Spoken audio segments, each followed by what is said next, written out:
All right, guys, this is the final new thing that you're going to learn before we take our unit test. It's a small thing.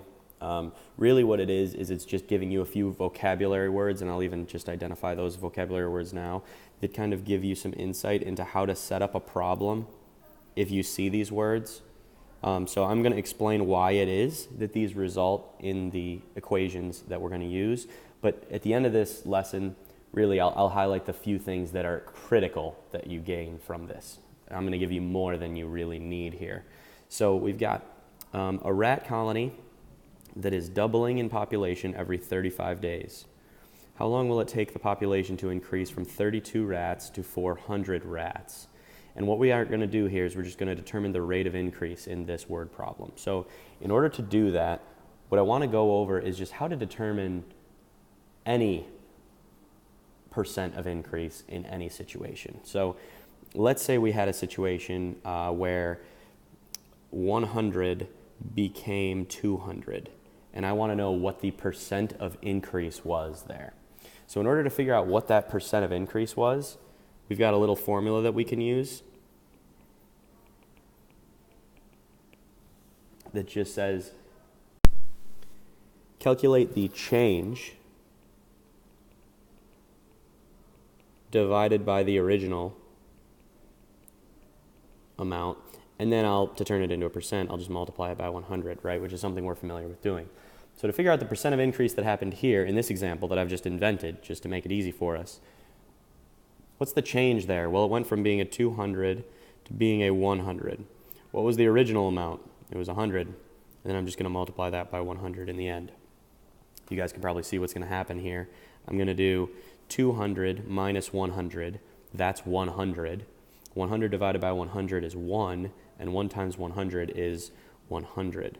So at the end, what we figured out here is that if something goes from being 100 units, right, 100 milliliters, 100 grams, 100 whatever, if we have 100 units of something and that grows to being 200 units of something, that is a 100% increase, which would mean that R is 1.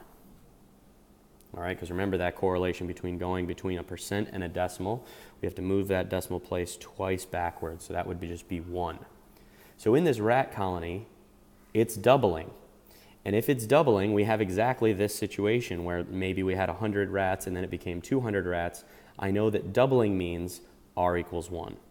So what I'm going to do here is I'm going to set it up the way that I know how to do, where I have 400 rats in the end. I started with 32 rats, and I had 1 plus, because the rat colony is growing, 100%, or 1, to the, we do not know how long, but we do know that the population doubles every 35 days. And the last thing I'm going to do here is just write this in a way that's going to make this very obvious. 400 equals 32 times 2. 1 plus 1 is 2. So the key here is that if you see the word doubling in the word problem, you don't have to go through this whole process of figuring out what the rate is, because you know, in the end, it's going to end up being 2 inside the parentheses, right? Because if it's doubling, then that means that it's a 100% growth, and 1 plus 1 is 2. So doubling means 2 goes there. And we could go through and solve this, right? What would we do here? Well, we would just divide both sides by 32. So we'd do that, divide both sides by 32, and then we would use a log. In the end, you would end up having it look like this: 35 times log base 2 of 400 over 32 equals t. You put that into your calculator. 127.53. You could check my math on that, and we're talking about days here. Okay, so it didn't ask us to solve it, but we could, right? The key here is doubling means 2. That's the key. So it would stand to reason that in a similar situation where it says tripling, the only real thing that's going to change here is that 2 is not going to be a 2 anymore. It should be a 3. Let's see if that's true. Just give an example here, just like the last one. Let's say that instead of a 100 becoming a 200, it becomes a 300. Well, to determine what the percent of increase is, I would just do 300 minus 100 over the original amount times 100. 300 minus 100 is 200. We know that we could simplify this just by going like that. Those two things are going to cancel each other, and we're going to end up with 200%, or r equals 2. So if r equals 2, then in this situation where we have a world population, in 1980 the population was 4.5 billion. Approximately how many people were there on Earth in the year 1872? Notice 1872 is in the past, so the thing we don't know is the initial amount from 1872. We have 1 plus r, which we determined to be 2, to the, well, how much time has passed between 1872 and 1980? That's going to be 108 years. And the population triples every 50 years. Okay, so you'll notice that similarly to the last problem, there is a better way to write this. We can have 4.5 equals p times, and 1 plus 2 is 3. So there's your connection that you should be making. If you see the word tripling, you don't have to go through all this trouble from over here. Like, this doesn't all have to be done every time, because you already know that if the word tripling is used, that's a 200% increase, which means you should just replace the 1 plus r with a 3. So that 3 goes there. And we could go through the process of solving that one. If you want to test me, I think that this is going to end up looking like 4.5 over 3 to the 108 over 50 power, which should come out to about 0.4 billion. I could be more accurate than that, but for the purposes of what we're doing right now, we are just figuring out how to set these up and determine what the rate is. Last one we're going to do here is talking about half-life, which I'm sure many of you have encountered in your chemistry classes already.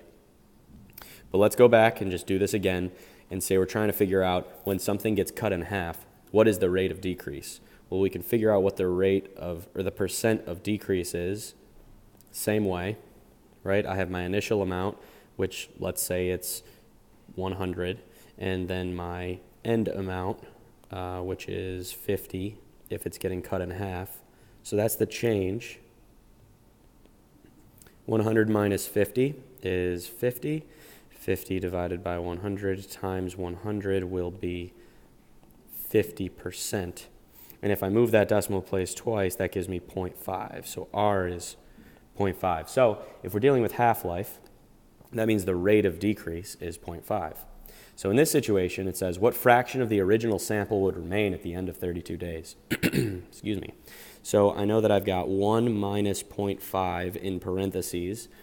8 is how long it takes for the element to decay by 50%, and 32 days go by. Notice we don't have an initial amount or a total amount, and that's because it doesn't really matter. The fraction of the sample will still be the same. So what we're going to do is we're just going to pretend that we have 100 grams of, or milligrams of iodine-131. Let's say that's what we have. And we don't know how much we'll have in the end. Now we're just going to evaluate this. But before we do, we're going to notice the trend that we have here. A equals 100 times 0.5. If I do 1 minus 0.5, I get 0.5. And this is really the point of why we did this. You see half-life, 1/2, right? You could actually just write 1/2. That's the same thing. So I hope you're starting to realize that these words just mean replace the 1 plus or minus r with a specific number. Just as a quick test, if I said multiplies itself by 5, well, then you would set it up as a equals p times 5 to the t over n power. If I said it thirds itself, well, then we'd have the same thing, equals p times, but instead it would be 1/3 to the t over n.